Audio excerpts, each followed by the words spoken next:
Señores participantes de este curso de Derecho Internacional Humanitario y Derechos Humanos, nuevamente quiero llamar su atención para ahora observar esta academia que implica el ejercicio del mando. El ejercicio del mando tiene un punto importante que es examinar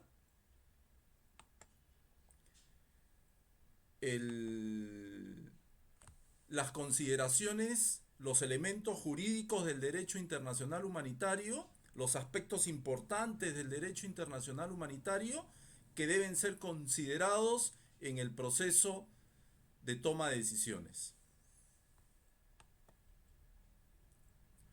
Esta academia la vamos a desarrollar en 4 fases. La primera, que viene a ser la misión, que es uno de los aspectos más importantes que se deben tomar en cuenta, punto de partida para el inicio de la planificación.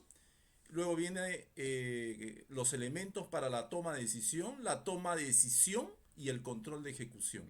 Quiero decirles también que me afianzo en el manual sobre el derecho de la guerra para las Fuerzas Armadas de Frederick Moulinet, que tiene muy detallado paso a paso los aspectos importantes.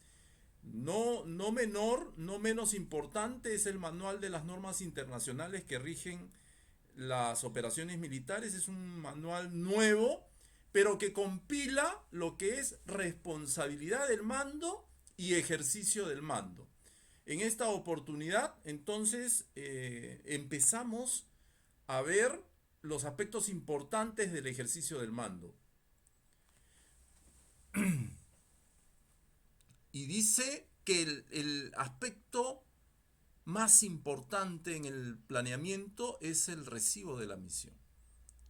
El recibo de la misión apertura todas las capacidades que tenemos como militares para poder transformar los obstáculos y necesidades de la misión en que sean, durante el proceso de toma de decisiones, que sean conducentes, que sean reguladas, filtradas por el derecho de la guerra a través de los miembros de Estado Mayor, principalmente legitimando nuestro planeamiento el asesor jurídico operacional, quien tiene la responsabilidad de asesorar en todos los pasos hasta la decisión final al comandante. La misión debe ser viable de acuerdo a los principios del derecho internacional humanitario y los derechos humanos. Quiere decir que esta misión ya ha sido filtrada posiblemente en los niveles estratégicos y en los niveles tácticos ya viene bastante filtrada, por lo que puede ser más fácil de cumplir. Y esto implica, esto lo venimos arrastrando, es un tema para su cumplimiento de orden y disciplina, porque para eso fuimos formados los miembros de la Fuerza Armada. El comandante debe establecer órdenes específicas, instrucciones y disposiciones específicas en cuanto al desenvolvimiento del combate. Y el comportamiento debe ser compatible en todo momento con la misión.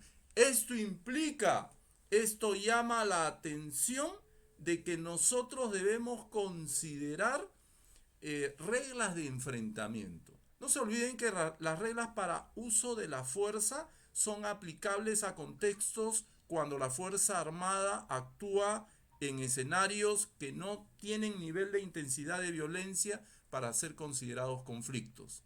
Miren, el dilema entre la guerra y la paz ha sido una preocupación central del derecho internacional humanitario o del derecho internacional.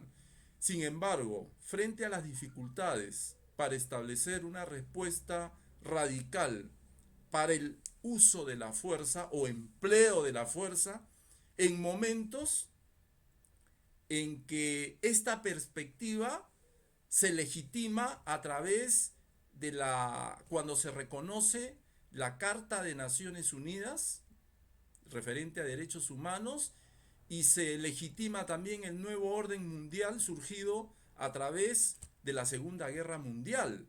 Los estados optan por una respuesta o una respuesta menos traumática. ¿Y cuál es? La plasmación de un conjunto de normas de origen consuetudinario que tiene la finalidad dar solución a problemas de índole humanitario. En base a ello, el comandante debe establecer órdenes específicas, instrucciones y disposiciones precisas, reglas de enfrentamiento claras para que el soldado, el comandante, el oficial actúe de forma legítima ante una serie de imprevistos que se dan durante la conducción de las hostilidades.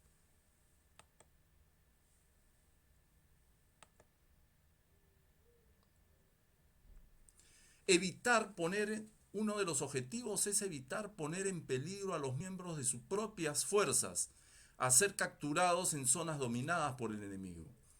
El personal, como lo vimos en la responsabilidad del mando, debe estar capacitado, debe estar entrenado en todo momento, tanto en el eje de derecho internacional humanitario como derechos humanos.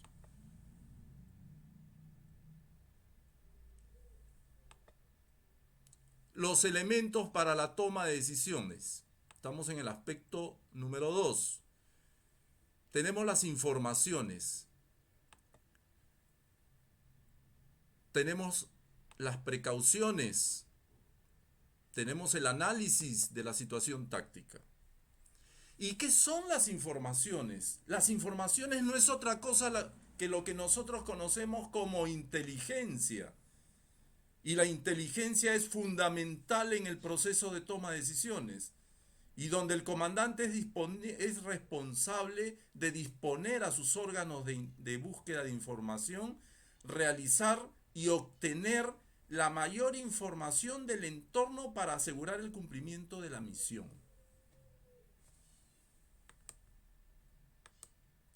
El objetivo de búsqueda de información es que hay un canevas para el objetivo de búsqueda de información y que posiblemente algunos, por ejemplo, estos detalles los tiene muy bien desarrollado Frédéric Moulinet. Y esto es el DISCOFAP, el dispositivo composición y fuerza.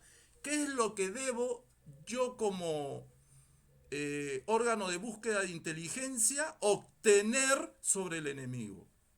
Y los criterios que debo de observar es la organización y ubicación del enemigo, medios y métodos que está adoptando, el armamento, la táctica que es parte de los medios y métodos y el entorno de las operaciones, las unidades vecinas, el medio ambiente operacional tiene que estar evaluado previamente. Entonces, es el objetivo de búsqueda de información. Y ojo que existen fuerzas desiguales y el propósito del planeamiento del objetivo de búsqueda de información es que los medios y métodos de una fuerza asimétrica posiblemente va a implicar que emplee métodos prohibidos por el derecho internacional, medios prohibidos por el derecho internacional. Entonces, en virtud de ello, la explicación de esta diapositiva.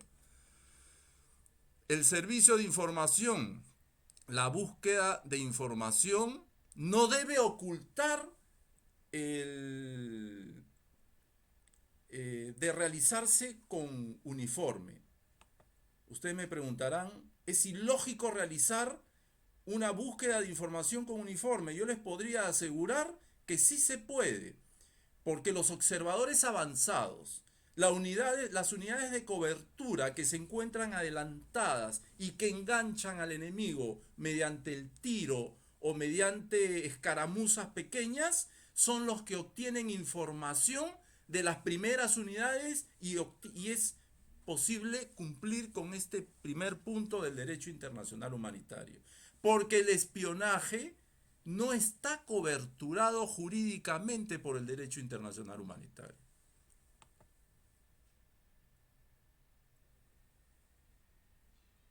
Las personas o la población civil enemiga no pueden ser obligados a responder bajo amenazas. Hay una serie de criterios. Las precauciones, que es el segundo punto, tienen por finalidad durante el planeamiento realizar todas las previsiones del caso para que no impliquen o no hayan resultantes o efectos colaterales de nuestras operaciones contra la población civil. Los objetivos militares deben estar claramente identificados. ¿Qué es la situación táctica? Es la ejecución de acciones o actividades subordinadas a la situación táctica, valga la redundancia. ¿Y qué es la situación táctica? Es la resultante de las circunstancias del momento, las consideraciones humanitarias de protección y las consideraciones militares donde prevalece el principio de necesidad militar.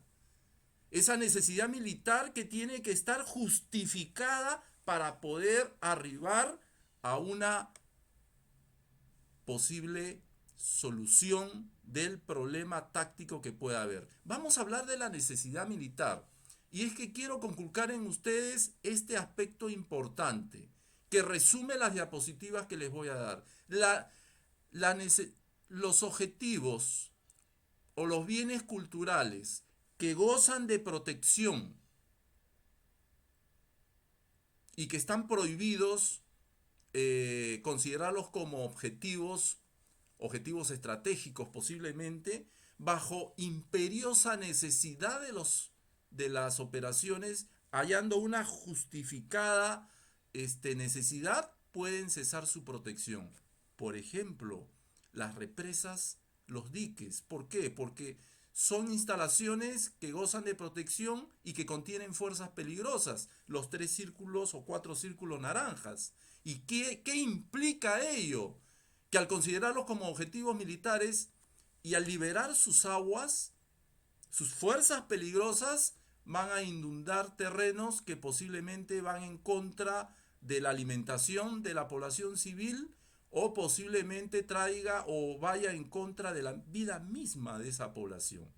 Pero como beneficio va a traer que va a retardar posiblemente las actividades bélicas del agresor, del enemigo.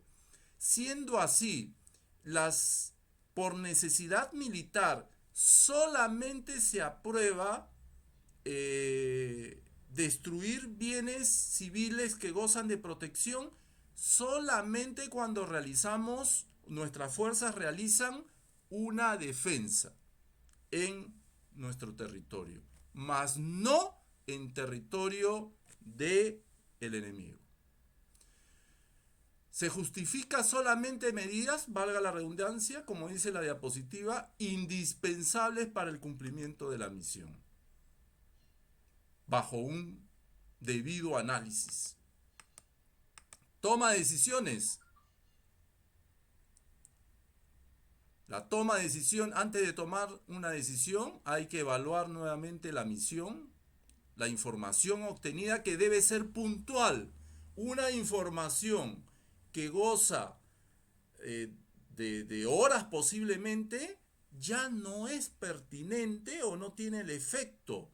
Las precauciones según el DIH y los derechos humanos y el costo estimado de la acción prevista, que enmarca también cuando hablo del costo, estoy hablando de los efectos colaterales sobre la población. Ese balance que debe existir para poder arribar a una decisión y donde no tengamos, después de las operaciones, cuando haya una rendición de cuentas, que tener que arrepentirnos. Resultado final, una buena decisión. Misiones encomendadas a los subordinados.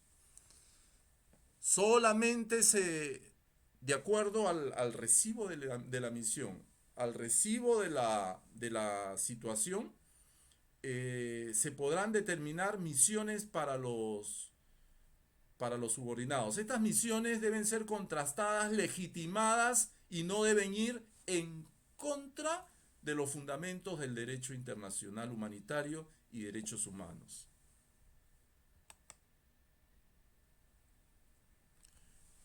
Cuando se encomienden misiones a los subordinados, si es posible, se impartirán reglas de enfrentamiento. Esto principalmente a unidades que actúan solas, aisladas, particularmente a las unidades especiales, dentro de ellas las unidades de comando, particularmente a las unidades aerotransportadas. ¿Por qué? Porque las unidades aerotransportadas normalmente se dirigen hacia objetivos profundos para asegurar pasajes y para de esa forma, valga la redundancia, asegurar la explotación de los blindados. ¿Eso qué implica? Que estas unidades que van a actuar solas obedecen a un comportamiento uniforme en armonía al derecho internacional humanitario y derechos humanos. Hoy en día, señores, esto es un asunto de orden y disciplina, entrenamiento y conculcar en nosotros respeto al derecho internacional humanitario y derechos humanos. Hoy día, las potencias mundiales, Gran Bretaña, por ejemplo, cumple a cabalidad estos criterios que estoy dando en este momento. Cuando la situación táctica lo permita, aunque el principio fundamental del éxito en las operaciones militares es la sorpresa, se debe de forma autorizada facilitar a las autoridades civiles algún tipo de información para que la población no sea afectada. ¿Cómo podemos hacer eso? Es posible, de acuerdo a las circunstancias del momento y el análisis situacional, acceder al favor de las autoridades. Ejemplo, en una posible defensa, normalmente ustedes saben que las defensas particularmente en el ámbito terrestre se hacen donde hay accidentes geográficos para poder detener el avance de unidades terrestres. Y la población que es pegada a la tierra, particularmente en nuestra región, requiere el apoyo de la población civil para que haya un desplazamiento de esa población. Este es uno de los problemas que justifica la coordinación estrecha con la población civil y decirles qué es lo que se va a hacer. Cooperación con autoridades civiles. La cooperación con las autoridades civiles en un estado enemigo es parte de las responsabilidades en el ejercicio del mando. Una cosa es la cooperación con autoridades civiles propias del lugar y otra cosa es cuando nuestra concepción estratégica es ofensiva y vamos a tener previsto ocupación. Nos constituimos como una fuerza ocupante, territorios ocupados. Eso implica de que la cooperación con esas autoridades civiles va a ser un poco más difícil. Y es por eso que se tienen que realizar las coordinaciones oportunas para poder arribar a una posible a un afianzamiento. Es por eso que las operaciones psicológicas normalmente tienen que ir renovándose. Son amplias, cada 5 años creo que son. ¿Por qué? Porque los agentes, los operadores psicológicos, tienen que desplazarse a los posibles lugares o áreas estratégicas donde posiblemente nosotros debemos conquistar objetivos tácticos o estratégicos, valga la redundancia. Y es allí donde tiene que operar estos agentes sobre autoridades civiles para favorecer nuestra presencia cuando nosotros lleguemos a esos puntos. No olviden que nosotros nos vamos a oponer a movimientos de masa, movimientos de resistencia, que son acciones de la población, militares en situación de retiro, o comunidades cívicas, asociaciones cívicas que van a hacer frente a nosotros cuando posiblemente estemos considerados dentro de estos planes operacionales. Entonces la cooperación con las autoridades civiles es pertinente, es fundamental. ¿Por qué es importante garantizar también, dentro de todo lo dicho, una cooperación con las autoridades civiles? Está orientado a una serie de fundamentos, de criterios también del derecho internacional. para organizar refugios. Miren, ahora en virtud del COVID, claro, con las distancias, porque no estamos en un conflicto armado, pero miren todos los detalles de coordinación que se requiere para organizar refugios para personal desplazado, para personal migrante, para el personal que ha estado de paso o que son de otros países que son turistas. Y este cuadro de necesidades tiene que ser armonizado en lo posible frente a las limitaciones con las autoridades civiles para en un momento determinado que la autoridad militar crea pertinente repatriar a este personal. Control en la conducción es el aspecto más importante. El control en épocas normales a través de las inspectorías es fundamental e incómodo para nosotros, pero durante la conducción de las operaciones es fundamental para ir viendo cómo se van conquistando los objetivos y también los objetivos de oportunidad, y eso se da en la conducción de las operaciones. Es la última fase, como dice la diapositiva, del ejercicio del mando. Y estos controles, de manera general, son importantes porque contribuyen a potenciar el orden y la disciplina. Permiten al comandante intervenir para corregir. Eso es control.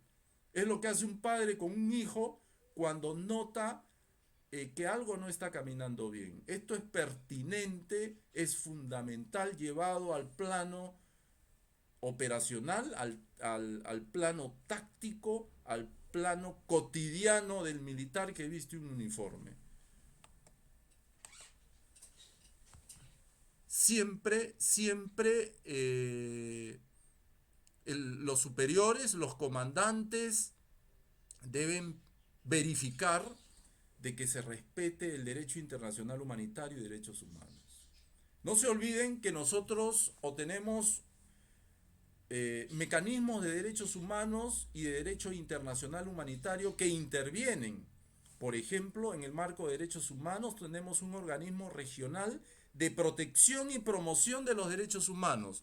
¿Cuál es? La Comisión de Derechos Humanos y la Corte Interamericana de Derechos Humanos. Esta comisión, cuando los estados no asisten en la medida para emitir justicia o dictar justicia sobre personas o individuos, estos pueden en última instancia ir a la comisión a la Comisión de Derechos Humanos y allí determinar la admisibilidad del caso para que la Corte Interamericana analice el caso y sentencie. Sentencia al Estado, mas no individuos. Esta es una característica de un organismo regional de protección y promoción de derechos humanos. Sin embargo, tenemos un mecanismo más amplio que es la Corte Penal Internacional. Y la Corte Penal Internacional tiene como elemento constitutivo al Estatuto de Roma, que se fundamenta en 4 crímenes de guerra, dentro de ellos genocidio, y fundamentalmente dentro de esos 4, porque van a tener posiblemente una conferencia sobre esto, el tema de agresión.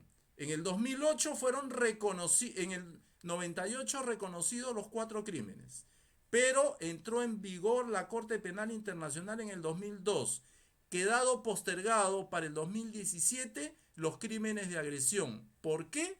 Porque hasta ese entonces la Corte Penal Internacional no tenía jurisdicción sobre los estados. Hoy sí pueden extraditar. Y esto hace de que se sentencien individuos y se extraditen para una mayor o mejor investigación. Bajo esta premisa, no se olviden de que mediante el control permanente se va a verificar que los subordinados respeten el derecho internacional humanitario y derechos humanos, porque siempre van a estar monitoreados por estas instancias. Quiero agradecerles a todos su atención. Asimismo, decirles que lean el manual sobre el derecho de la guerra para las Fuerzas Armadas de Frederick Moulinet, el manual de las normas internacionales que rigen las operaciones militares, que está un poco más concentrado en estos dos temas de responsabilidad del mando y ejercicio del mando. No se olviden que también tenemos parte de estos temas, de estos dos títulos, condensados en el protocolo adicional 1, en el protocolo adicional 2. No se olviden que la responsabilidad y ejercicio del mando no solamente es pertinente para conflictos armados internacionales, conflictos armados no internacionales, sino cuando la fuerza actúe en estamentos o bajo cielos jurídicos de derechos humanos. También le van a exigir la responsabilidad y el ejercicio del mando, pero ya bajo, valga la redundancia, el cielo jurídico de derechos humanos. Entonces, señores, tienen que leer para poder acompasar los criterios vertidos durante esta academia. Muchas gracias por su atención.